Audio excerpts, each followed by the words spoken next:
وہ یہ تصور خدا کا آپ کو معلوم ہے کیسے پیدا کیا گیا؟ پیدا کیا گیا قرآن کا خدا کا تصور تو قانون دینے والے خدا کا ہے نا۔ جب ملوکیت آپ کے ہاں آئی اور ان کے ہاں کیفیت یہ ہوئی کہ بادشاہ کا حکم آرڈیننس کی طریقے سے جاری ہوگا، اس میں کسی قاعدے قانون کی ضرورت نہیں ہے صاحب۔ جب وہ یہ یہاں ہوا تو پھر یہ ہوا کہ صاحب اس قسم کی بادشاہت، اس قسم کا اقتدار، ایسی حکومت یہ کس طرح سے جائز ہو سکتی ہے؟ تو کہا کہ السلطان ذل اللہ علی الارض، بادشاہ زمین پر خدا کا سایہ ہے۔ خدا اس قسم کا ہے نا تمہارا کہ جو جی میں آئے حکم دے دے، جو جی میں آئے کر دے، کوئی مجال نہیں کسی کی اس کی سرتابی کرے، ہے نا ایسا خدا؟ کہ جی ہاں، تو جو ایسا خدا ہے اس کا سایہ بھی اسی قسم کا ہے۔ ابھی تو وہ کچھ کر دیں جو کوئی تھوڑا رب کر دے۔ عزیزان من، میں کیا عرض کروں، زندگی آخری ہو جاتی ہے۔ بہت کچھ ہے ابھی ذہن میں کہنے کا۔ آپ کی یہ تاریخ پڑھائی جانے کی ہے کہ آپ کے یہ تصورات اور کانسیپٹ قرآن کے جو ہیں بدلے کس طرح سے۔ آپ نے دیکھا ہے کتنی سی بات میں کہ خدا کو اس قسم کا کیسے بنایا کہ جس کے ہاں نہ کوئی قاعدہ ہے نہ کوئی قانون ہے۔ شادی کے الفاظ میں کبھی وہ سلام کیجئے اس کو تو وہ سولی پہ چڑھا دیتا ہے، کبھی اس کو گالی دیجئے تو وہ خلط بخش دیتا ہے۔ بات جو چاہے کرے،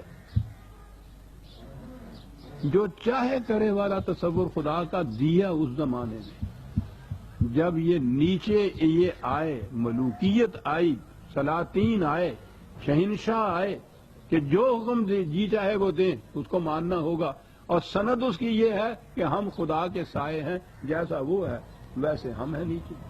اور کہاں سے بات بہو اعلیٰ کل شیء قدیر، یہ دیکھا ہی نہیں ہے۔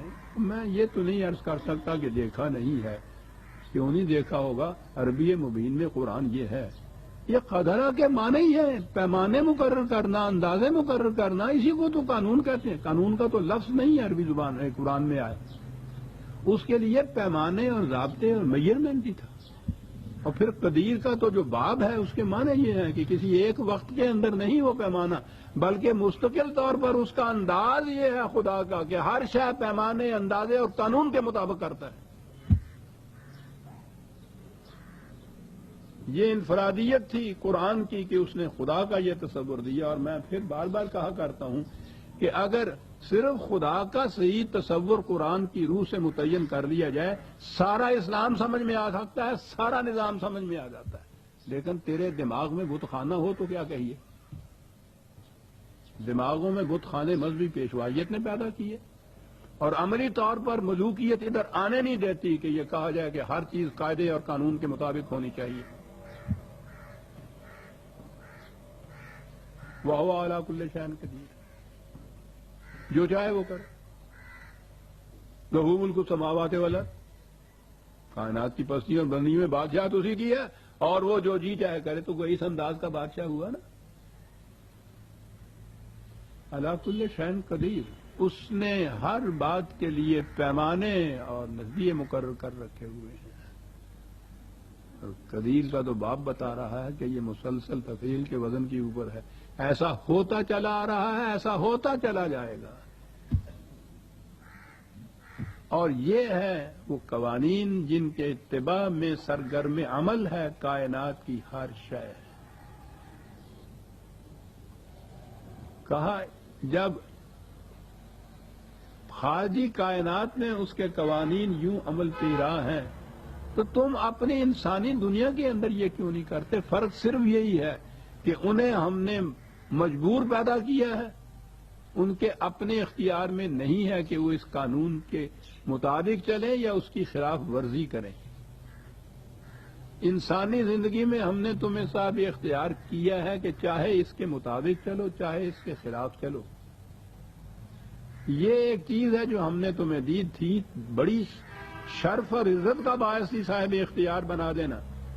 یہ تو خدا نے اپنی ایک عظیم صفت کا وہ شائبہ تھا جو انسان کو دیا ہے، اس کو فخر کرنا چاہیے، لیکن وہ اس طرح سے مس یوز کر رہا ہے اس کو، اسی اختیار و ارادے کو۔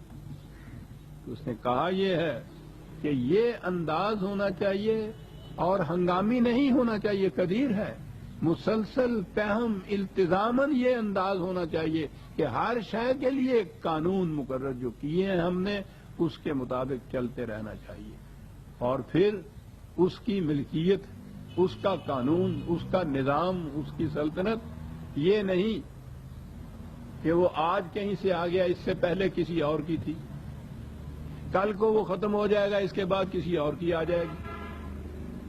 اس قسم کی سلطنت، اس قسم کے قوانین ہوں تو ان میں تو اطمینان ہی نہیں ہو سکتا انسان کو کہ پتہ نہیں جی کل کیا ہو جائے۔ یہ سلاطین وہ بدل کے بھیس زمانے میں پھر سے آتے ہیں، نام ہی بدل گیا ہے۔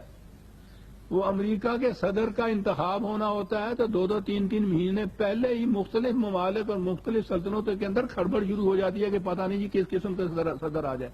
ارے تمہیں کیا جی تمہیں کیا ساری دنیا کی سیاست پہ اس کا اثر پڑتا ہے جا کر۔ بدلنے والی چیزوں میں اطمینان اور امن نہیں ہو سکتا۔ لا تبدیل علی کلمات اللہ، یہ قانون بدلے گا نہیں، کتنا بڑا اطمینان دلا دیا۔ پھر کہا کہ جی قانون آپ کا تو نہیں بدلے گا، اگر آپ ہی نہ رہے تو پھر کہا والاول والآخر والظاہر والباطن۔ یہ نہیں کہ کبھی کسی اور کی بادشاہی تھی اور اب اس کی آ گئی، اور اب اس کی ہے اور کل کو کسی اور کی ہوگی۔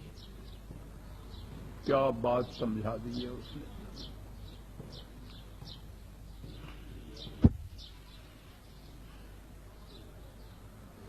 پھر یہ بھی نہیں ہے کہ صاحب یہ ظاہرہ جو کچھ دیکھا جاتا ہے اس کے اوپر تو مری کائنات جو ہے، محسوس دنیا جو ہے، اس کے اندر تو یہ اس کی کار فرمائی، اس کے قانون کی یہ غلبہ ہے، لیکن یہ وہ دنیا جو نظر نہیں آتی، یہ اخلاق کی دنیا کی مشکل یہی ہے کہ نظر نہیں آتی۔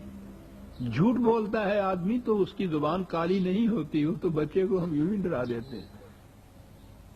یہ ظاہر نہیں ہے، یہ ہوتا تو پھر تو بات ہی کچھ اور ہوتی۔ پھر یہ انسان کا اختیار کچھ معنی نہ رکھتا، پھر تو مجبوراً یہ سچ بولتا نا، کہ نہیں تو دنیا دیکھ لے گی زبان کالی ہو گئی،